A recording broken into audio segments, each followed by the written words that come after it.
para a nossa instrução nessa noite se encontra no livro dos Atos dos Apóstolos, lá no capítulo 1. Nós vamos ler os primeiros 11 versos deste capítulo.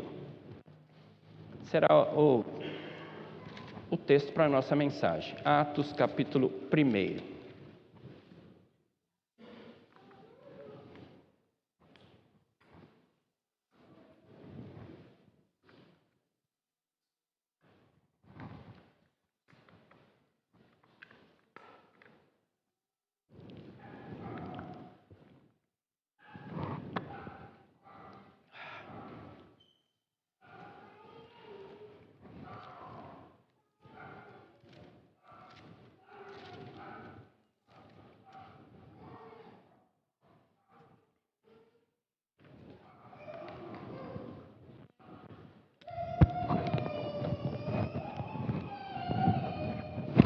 E assim diz o texto sagrado: escrevi o primeiro livro, ó Teófilo, relatando todas as coisas que Jesus começou a fazer e ensinar, até o dia em que, depois de haver dado mandamento por intermédio do Espírito Santo aos apóstolos que escolhera, foi elevado às alturas.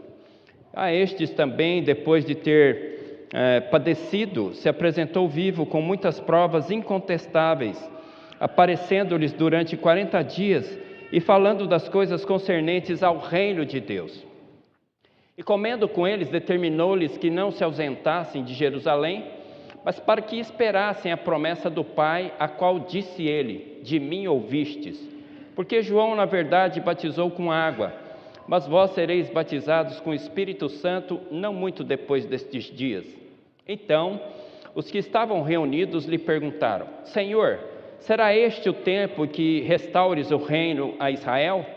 Respondeu-lhes: não vos compete conhecer tempo ou épocas que o Pai reservou pela sua exclusiva autoridade, mas recebereis poder ao descer sobre vós o Espírito Santo, e sereis minhas testemunhas, tanto em Jerusalém, como em toda a Judéia e Samaria, e até os confins da terra.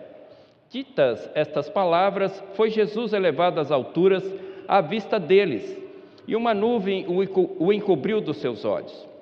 Estando eles com os olhos fitos no céu, enquanto Jesus subia, eis que 2 varões vestidos de branco se puseram ao lado deles. E lhes disseram: varões galileus, por que estáis olhando para as alturas? Esse Jesus, que dentre vós foi assunto ao céu, virá do modo como viste subir. Vamos orar mais uma vez? Oremos. Querido Deus, mais uma vez nós nos dirigimos ao Senhor, e agora que nós lemos o texto bíblico, onde nós vamos buscar os ensinos deste texto, nós pedimos a Tua bênção, que o Espírito Santo me ilumine na comunicação da Tua palavra, que abençoe os Teus filhos também na compreensão da mesma, e que todos nós, através dos ensinos desse texto, possamos, ó Deus, crescer no conhecimento do Senhor.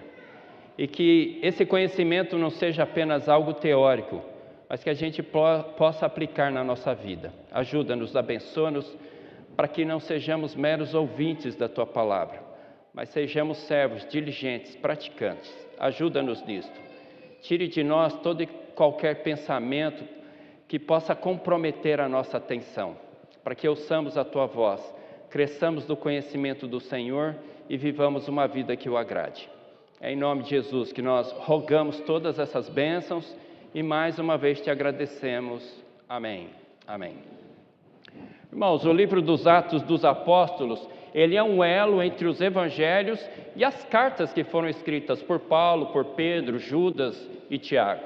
Então ele faz essa ligação entre os evangelhos e as cartas. E este livro descreve como a igreja nasceu, cresceu e chegou no coração do Império Romano. Os evangelhos dizem o que Jesus ensinou. E em Atos aprendemos o que Jesus continua fazendo agora através da sua igreja no poder do Espírito Santo. Os apóstolos e os discípulos foram chamados para serem testemunhas de Jesus e anunciarem o reino de Deus, até que Ele volte. E neste processo de anunciar o reino de Deus, até que Ele volte, Todo cristão, todo verdadeiro cristão está envolvido nesse processo. Fato é que você que já leu o livro dos Atos dos Apóstolos, vai perceber que este livro, parece que a história não acabou. É claro, porque ela não acabou mesmo. Jesus não voltou. Se você ler o texto, nossa, parece que o livro não tem uma conclusão, porque a conclusão ainda não terminou.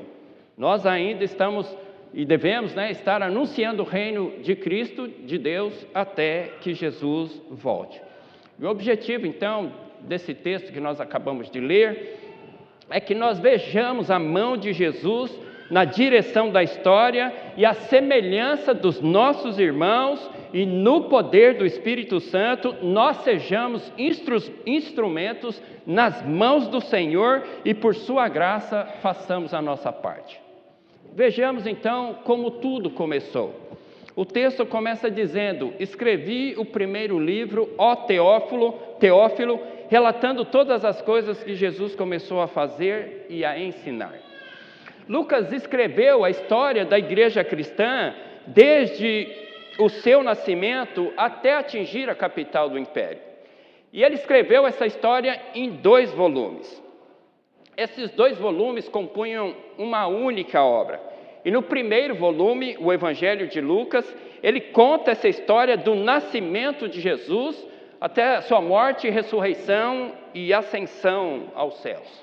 E nesse segundo volume, a história é escrita desde a ascensão de Cristo, desde o momento que ele foi elevado às alturas e a expansão da igreja por todo o Mediterrâneo até chegar à cidade de Roma. E neste segundo volume narra o que Jesus continuou e continua fazendo agora através da sua igreja, através da vida dos apóstolos, dos discípulos e daqueles que vieram depois deles. Teófilo, alguns pensam que talvez fosse um pseudônimo, não um nome necessariamente de uma pessoa, cujo significado é aquele que ama a Deus ou é amado por Deus. Esse é o significado do nome aqui, Teófilo. E no Evangelho de Lucas, Lucas se refere a ele como alguém importante naquela época, chamando de excelentíssimo Teófilo. Então era alguém de influência, era um cristão de influência no período em que Lucas escreveu. E ele diz que no primeiro livro ele escreveu o que Jesus começou a fazer e ensinar, e se nós olharmos o que diferenciava Jesus dos outros religiosos, que Jesus só não ensinava, mas ele ensinava e fazia. Havia uma coerência entre aquilo que ele dizia e aquilo que ele praticava. E ele foi coerente até subir às alturas. E antes de subir às alturas, Jesus ali após a sua ressurreição, ele apareceu um período de 40 dias. Talvez não fossem todos os dias, mas nesse período de 40 dias, Jesus apareceu não somente para os apóstolos, mas para os discípulos também. Havia ali aproximadamente um grupo de discípulos de Jesus, entre 120 até 500 pessoas. Se você já leu o livro dos apóstolos, vocês vão ver que eles estão reunidos no número de 120. Mas a respeito da ressurreição, Paulo diz que lá no capítulo 15 a primeira carta de Paulo à igreja de Coríntios, no capítulo 15, ele diz que Jesus apareceu para 500 pessoas após a sua ressurreição. Então ali o número de discípulos de Jesus está variando entre 120 até 500 irmãos. E não somente apareceu, como Jesus reforçou o seu ensino sobre o reino de Deus. Jesus conversou com eles a respeito desse tema, e o reino de Deus é o cerne da mensagem do Evangelho. A vinda de Jesus é a chegada do rei, e assim que o rei chegou o reino. Assim que Jesus desceu a esse mundo, o reino de Deus já estava presente. E foi um tema que ele tratou durante todo o seu ministério. As primeiras palavras proferidas pelos lábios de Jesus, quando ele começou a ensinar, foram essas: o tempo está cumprido, o reino de Deus está próximo. Já está próximo não no sentido de chegar numa questão cronológica, mas numa questão espacial. O reino está próximo. Por isso, se arrependam do Evangelho. Na oração sacerdotal, ele ensinou a sua igreja a orar dizendo: Senhor, venha o teu reino, seja feita a tua vontade. E além disto, inúmeras parábolas que Jesus tratou sobre esse tema, o reino de Deus. Falou que o reino de Deus é semelhante a um grão de mostarda. Falou que o reino de Deus é semelhante a uma medida de fermento que uma mulher coloca lá no meio da farinha. E não somente isso, também ensinando e comendo com eles. Todos os sentidos dos apóstolos foram estimulados a reconhecerem a ressurreição de Jesus, que a ressurreição de Jesus era real. Eles viram Jesus, eles ouviram Jesus, eles apalparam, comeram com ele, tocaram no seu corpo, sentiram que ele era de carne e ossos, andaram com ele, se alimentaram com ele, embora Jesus entrasse e saísse dos ambientes assim repentinamente. E após ensiná-los, ordenou-lhes que não saíssem de Jerusalém, mas que esperassem a promessa do Pai, da qual Jesus já havia falado. E qual era essa promessa? O batismo com o Espírito Santo, a descida do Espírito Santo. João batizava com água, mas viria outro depois que batizaria com o Espírito Santo, e eles deveriam aguardar este momento. E a descida do Espírito Santo sobre os apóstolos aconteceu 10 dias depois da ascensão de Jesus. Não podemos esquecer que Jesus foi crucificado na Páscoa. A festa de Pentecostes, que é chamada de festa da colheita, festa das semanas, festa das primícias, ela acontecia 50 dias depois da Páscoa. Se Jesus apareceu para eles num período de 40 dias, e eles receberam a presença do Espírito Santo ali na festa de Pentecostes, então 10 dias depois da ascensão de Jesus, o Espírito Santo desceu sobre a vida dos apóstolos e discípulos. Jesus diz: não se ausentem da cidade. Podemos esquecer que Jerusalém era uma cidade muito hostil para os apóstolos. Então havia a possibilidade deles saírem daquele local. Além disso, Jesus, quando ressuscitou, falou para eles irem para a Galileia. E eles foram para a Galileia, depois retornaram para Jerusalém. Então era possível, com a ascensão de Jesus, eles voltassem para a Galileia. Jesus disse: fiquem na cidade. Há uma possibilidade também de que Jesus Jesus fosse exaltado naquele local onde ele foi tremendamente humilhado, com a sua morte na cruz. E aí ele queria começar o seu ministério naquela cidade. Diz para eles: então não se ausentem da cidade até que vocês recebam a presença do Espírito Santo. Da mesma forma que Jesus recebeu o Espírito Santo para que ele desse início no seu ministério, os apóstolos também deveriam esperar que o Pai os batizasse, derramasse sobre ele o Espírito Santo, para que eles fossem revestidos de poder e graça, para fazerem a obra, testemunharem de Cristo Jesus. E esse batismo, como nós já comentamos, aconteceu 10 dias depois. E depois que Jesus os ensinou sobre a questão do reino de Deus, você vê que eles estavam reunidos, provavelmente ali numa refeição, no almoço ou num jantar, e eles perguntam para Jesus, fazem uma pergunta para Jesus, no verso de número 6. Senhor, será este tempo em que restaure o reino de Israel? Como nós sabemos, o Estado de Israel foi invadido e dominado diversas vezes por nações estrangeiras. E naquele momento ele estava sendo subjugado pelo Império Romano. E na visão dos apóstolos, essas invasões e esse domínio acabariam com a chegada do Messias. E quando Jesus chegou, durante o seu ministério, havia essa expectativa nos apóstolos. Eles entenderam que Jesus era o Messias, e eles esperavam que Jesus ali expulsassem os romanos e subjugassem todas as nações e que Israel dominasse o mundo. Com a morte de Jesus, essa visão deu uma arrefecida. Se vocês se lembram daqueles homens que estavam caminhando no caminho de Emaús, quando Jesus ressuscitou e Jesus caminhava com eles, essa era a expectativa deles. Essa era a conversa. Nós esperávamos que ele ia redimir Israel. Essa era a esperança dos apóstolos também.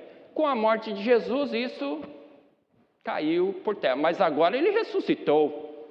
Agora, se sem a sua ressurreição, ele já realizava aqueles milagres espantosos, agora ressurreto, agora ele vai dominar sobre tudo. E eles fazem essa pergunta.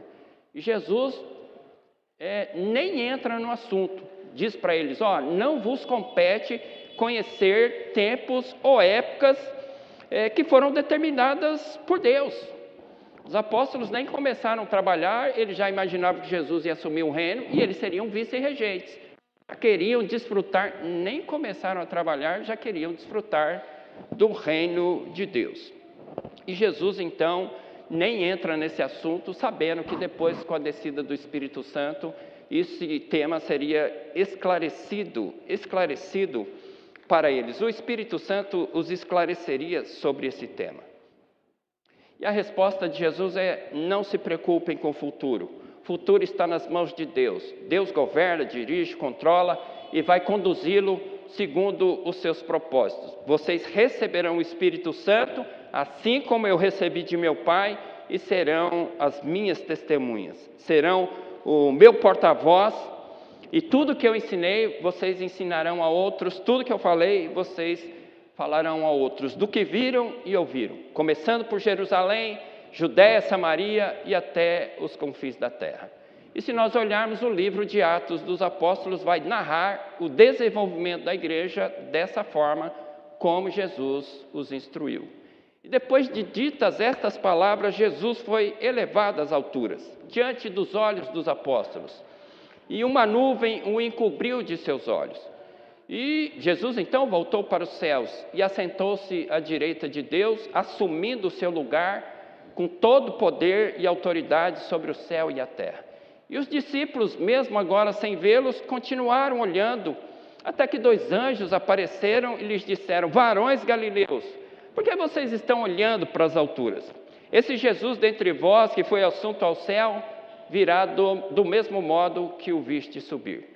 Como se eles estivessem dizendo: parem de olhar para o céu e vamos trabalhar. O Espírito Santo vai descer sobre vocês e mãos à obra. E quando o trabalho for totalmente realizado, Jesus vai voltar assim como subiu, entre nuvens. Ele voltará para buscar a sua igreja e estabelecer o seu reino entre os homens sempre e eternamente. E a partir desse texto, então, observamos as segundas lições sobre esse tema, a razão da igreja existir. Por que Jesus estabeleceu a sua igreja aqui na terra? É verdade que a igreja vai nascer no capítulo 2, com a descida do Espírito Santo, mas já é uma igreja incipiente. Os irmãos já estão ali se reunindo em oração, na expectativa, assim que termina esse texto, eles vão se reunir e começar a orar na expectativa de que a promessa de Jesus se cumpra, a descida do Espírito Santo. Então aqui já existe a igreja incipiente. E qual a razão dessa igreja existir? Não somente ela, como nós também. E quando eu digo igreja, não significa a estrutura física, mas eu, você, nós, como membros do corpo de Cristo. Por que Jesus nos chamou? É claro que o fim principal de todo cristão é louvar e glorificar a Deus e desfrutá-lo para sempre, gozá-lo para sempre. E como é que nós fazemos isso? Dentre as funções, uma delas é nós temos a responsabilidade de anunciar o reino de Deus. Para isso que nós existimos. Veja lá o que diz no verso de número 3. A estes também, depois de ter padecido, se apresentou vivo com muitas provas incontestáveis, aparecendo-lhes durante 40 dias e falando das coisas concernentes ao reino de Deus. Como já foi dito, Jesus em diversos momentos falou sobre esse tema. A palavra reino de Deus aparece mais de 70 vezes no Novo Testamento. Como já foi dito, foi uma das primeiras palavras proferidas pelos lábios de Jesus. Assim que ele começou a pregar, ele disse: o tempo está cumprido, o reino de Deus está próximo, se arrependam. Lá no Evangelho de Marcos, ele também tratando sobre esse assunto diz: se um dos teus olhos te faz tropeçar, arranca-o. É melhor entrares no reino de Deus com um só dos teus olhos do que tendo dois seres lançado no inferno. Jesus também, quando os pais estavam trazendo os seus filhos para que ele o abençoasse, e os apóstolos estavam ali impedindo as crianças de se aproximarem de Jesus, ele disse: deixar vir a mim os pequeninos, não os embaracei, porque dos tais é o reino de Deus. Após a ressurreição, nesse período de 40 dias, o foco do ensino de Jesus era sobre o reino de Deus. Essa era a mensagem que os apóstolos e discípulos deveriam aprender, guardar, entender, crer e ensinar. A mensagem do reino de Deus é a mensagem do Evangelho. O Evangelho de Lucas, tratando sobre esse assunto, Jesus diz: é necessário que eu anuncie o Evangelho do reino de Deus também às outras cidades, pois foi para isso que eu fui enviado. E à medida que o Evangelho é pregado, à medida que pessoas se arrependem, à medida que pessoas creem em Jesus como seu Senhor e Salvador e começam a viver para a glória de Deus, o reino de Jesus avança, o reino de Deus avança. Não é um reino visível, não é um reino humano. Este reino cresce, desenvolve, se estabelece nos corações, nas vidas transformadas pela pregação do Evangelho. E essa é uma ação realizada pela pessoa do Espírito Santo. Embora Deus seja rei sobre tudo e sobre todos, Deus governa soberanamente, nada acontece sem que Ele assim o queira. Ele detém o poder sobre todas as coisas, sejam animadas ou inanimadas, reinos, tronos, quer sejam humanos, espirituais. A Bíblia diz que até os cabelos da nossa cabeça estão contados e nenhum deles cai a não ser que Deus assim o queira. Mas o reino de Deus prazeroso, ele se manifesta quando vidas, pessoas, por graça se submetem à sua vontade. E a igreja, eu, você, nós, fomos ensinados sobre o reino de Deus com o propósito de sermos propagadores dessa mensagem, para que o reino de Deus avance. Nós cantamos aqui, lemos o texto, nós somos o quê? Uma raça eleita, uma nação santa, propriedade exclusiva de Deus. Com qual objetivo? O texto diz, com qual finalidade? A finalidade de proclamar as virtudes daquele que nos chamou das trevas para a sua maravilhosa luz. Essa é a nossa finalidade. Essa é a razão da minha, da sua, da nossa existência. E como essa mensagem do reino de Deus é propagada? Aqui nós vemos então a segunda razão da igreja existir, é testemunhar de Cristo. Dá uma olhadinha novamente aí para o verso de número 6 em diante.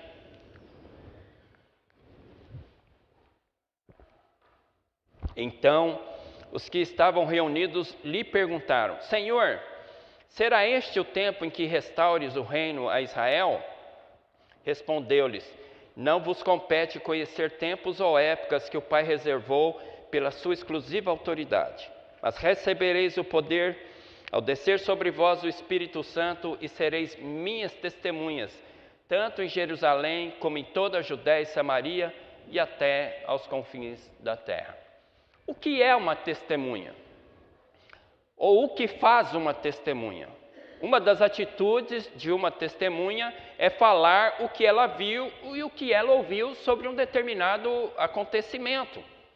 Os apóstolos deveriam testemunhar o que eles ouviram de Jesus, os seus ensinos, o que eles viram de Jesus, a sua vida, a sua morte, a sua ressurreição e as implicações destes fatos. E essa foi a resposta de Pedro e João quando os religiosos queriam impedi-los de pregar a palavra de Deus. Lá neste livro dos Atos, no capítulo de número 4, quando eles foram presos e pressionados para se calarem, eles responderam: pois nós não podemos deixar de falar das coisas que vimos e ouvimos. E com a perseguição aos cristãos, a palavra testemunhar passou a ter uma relação com o martírio, com a morte. Ser uma testemunha de Jesus significava morrer e sofrer e morrer, se necessário fosse, pela fé em Cristo. Nos primeiros anos da igreja, Estevão e Tiago foram brutalmente assassinados pela pregação do Evangelho, pela fé em Jesus. E essas são as razões da igreja existir. Anunciar o reino de Deus, o Evangelho, sendo testemunha de Cristo. E esse deveria ser o foco dos apóstolos e discípulos de Jesus, e tem que ser o foco nosso também, o foco da igreja. Essa tarefa deveria ser realizada em todos os lugares, começando em Jerusalém, Judéia, Samaria e até aos confins da terra. As boas novas deveriam ser anunciadas entre os judeus e estenderia-se a todos os povos. E diante desse desafio, a igreja teria que estar focada nessa missão. Não poderia distrair com assuntos especulativos ou de qualquer outra natureza que comprometesse as suas energias ou a sua atenção, desviando-a dessa tarefa. Observe que os discípulos agora começam a indagar Jesus a respeito do futuro. Disseram ele. Então os que estavam reunidos lhe perguntaram: Senhor, será este o tempo que restaure o reino de Israel? E Jesus lhes respondeu: Não vos compete conhecer tempos ou épocas que o Pai reservou pela sua exclusiva autoridade. Jesus estava ensinando sobre o reino de Deus, e eles deveriam focar sobre esse tema. Os apóstolos começaram a querer saber sobre o futuro, e esse era um assunto especulativo, e é um assunto que fascina as pessoas até nos dias de hoje, né? Às vezes as pessoas estão interessadas em saber sobre o futuro. E a resposta de Jesus foi: não vos compete conhecer tempos ou épocas, que o Pai reservou pela sua exclusiva autoridade. A função de vocês é pregar o Evangelho, ensinar, testemunhar. A seara é enorme, tem muita coisa para se fazer. Vidas estão se perdendo, pessoas estão morrendo, sendo destruídas. Então esse é o foco, levar a mensagem do reino de Deus. E se você observar nos primeiros anos da igreja, a liderança da igreja, os apóstolos foram obrigados a parar as suas atividades para se reunirem em um concílio. Paulo deixou o seu trabalho, ele e Silas, e foram para Jerusalém para discutir sobre, sabe o que? Circuncisão.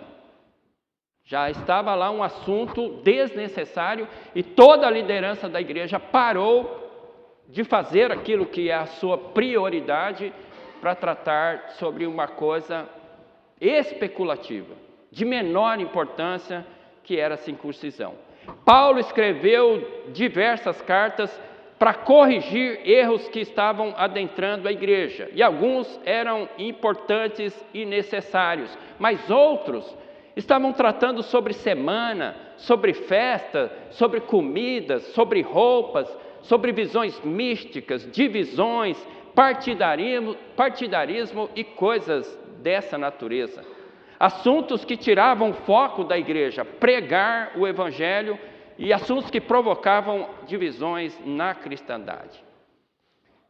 E Jesus, durante o seu ministério, em 2 ocasiões enviou os discípulos e apóstolos para anunciarem o reino de Deus, o Evangelho. E nessas ocasiões ele deu várias instruções antes de que deles saírem. E dentre essas, era para eles nem cumprimentar as pessoas. Olha, vocês não levem bolsa, não levem alforje, vocês não levem... E vocês nem conversem, nem saudem as pessoas pelos caminhos. E por que essa questão da saudação? A saudação do judeu era uma saudação longa. Né? Não é, às vezes a gente passa, e aí, beleza? E vai embora, né? Mas, e aí, tudo bem? Como é que está a Maria? Está tudo bem? Ah, e Jacó? Tranquilo. Ah, e o Benjamin? E aí o negócio, né, se estendia. Então, dado a emergência, dado a urgência de pregar o reino de Deus, Jesus fala: nem parem para conversar, nem saudem ninguém, vão embora pregar, curar as pessoas, orar pelas pessoas, expulsar demônios e pregar o reino de Deus. Então, essa é algo que nós precisamos nos precaver e entender a urgência da mensagem, o reino de Deus, ser uma testemunha e não nos envolvermos com nada que tire o nosso foco. Seja um assunto especulativo, às vezes nós estamos envolvidos vendo e ouvindo coisas de menor importância e não estamos focados naquilo que é a importância, o assunto que Deus quer que nós tenhamos prioridade, foco, que é a respeito do reino de Deus. E além disso, eles deveriam esperar descer sobre eles também o poder do Espírito Santo. Não se envolvam com assuntos especulativos e esperem que o Espírito Santo desçam sobre vocês. É Ele, o Espírito Santo, que os capacitaria com poder, com unção, com sabedoria, com vida, para que vocês sejam testemunhas e anunciem o reino de Deus. O reino de Deus, essa mensagem, é uma mensagem que diz respeito às coisas celestiais. É o reino de Deus, não é algo humano ou terreno. É um trabalho celestial, é um trabalho espiritual. Expandir o reino de Deus implica em mudar mentes, mudar pensamentos, mudar visões de mundo, transformar corações. Não é algo que possa ser feito por mãos humanas, não é algo que possa ser feito por atitudes humanas, projetos humanos, recursos humanos, ou qualquer atitude meramente humana, embora Deus se sirva também do ser humano, daquilo que é humano. Mas esse é um trabalho que é feito por Deus. Só Ele, na pessoa do Espírito Santo, é que tem poder para transformar uma vida, expandindo o seu reino. E observem que por mais qualificados que fossem os apóstolos, por mais instruídos a respeito do Evangelho, por mais conhecedores que eram da doutrina, mesmo diante de todas essas qualificações, eles necessitavam da presença do Espírito Santo em suas vidas para realizarem o trabalho que Deus lhes confiou. No Evangelho de João, Jesus falando sobre a respeito da pessoa do Espírito Santo, ele disse: quando ele vier, o Espírito Santo, convencerá o mundo do pecado, da justiça e do juízo. Só o Espírito Santo tem poder de fazer esse convencimento. Por isso Jesus os instruiu: fiquem em Jerusalém, fiquem na cidade, até que do alto sejam revestidos desse poder, e aí então sereis minhas testemunhas em Jerusalém, Judeia, Samaria e até os confins da terra. Concluindo, Jesus chamou os apóstolos e plantou a sua igreja neste mundo, para que ela, a igreja, anuncie as boas novas do reino de Deus, pregue o Evangelho. Eles seriam testemunhas fiéis daquilo que viram e ouviram do Senhor. E eles deveriam levar essa mensagem a todos os povos. E para essa grandiosa tarefa, deveriam evitar qualquer distração, de qualquer natureza. E por se tratar de um reino espiritual, eles teriam que esperar que o Espírito Santo os revestisse de poder para começar o trabalho. E deveriam fazê-lo até que o Senhor voltasse. Como é que isso é aplicado em nossa vida? Eu tenho que fazer uma pergunta para você. Você tem anunciado e expandido o reino de Deus? Você tem feito isso? Essa é a razão minha, sua, nossa. Como povo de Deus, você está envolvido nessa tarefa? Voltando aqui, nós somos uma raça eleita, uma nação santa. O que é uma nação santa? É um povo que foi separado. Santo significa separado. Para que a gente faça o quê? Qual é a nossa finalidade? Anunciar as virtudes daquele que nos chamou das trevas para a sua maravilhosa luz. Essa é a nossa fidelidade, essa é a razão da nossa existência. É para isso que Deus nos chamou, para que a gente viva em comunhão com Ele e leve essa mensagem a outras pessoas. A visão dos reformados, no que diz respeito àquilo que eles realizaram na reforma, eles estavam preocupados com essa questão, com a adoração a Deus. Lutero vai mexer muito com a doutrina da justificação. É uma doutrina importante, né, da justificação. Mas o lado calvinista, o ponto principal é a adoração. Eles queriam que todos os povos adorassem a Deus. E como que os povos vão adorar a Deus? A partir do momento que o Evangelho avança. O ponto central da reforma, na visão calvinista, é a adoração. Adoração. Eles querem que todos os povos adorem Deus. E isso só acontece quando eles creem em Jesus como seu Senhor e Salvador, por graça, e começam a viver para a glória dele. Como que a gente então se envolve nessa tarefa? Nós precisamos orar por essas pessoas.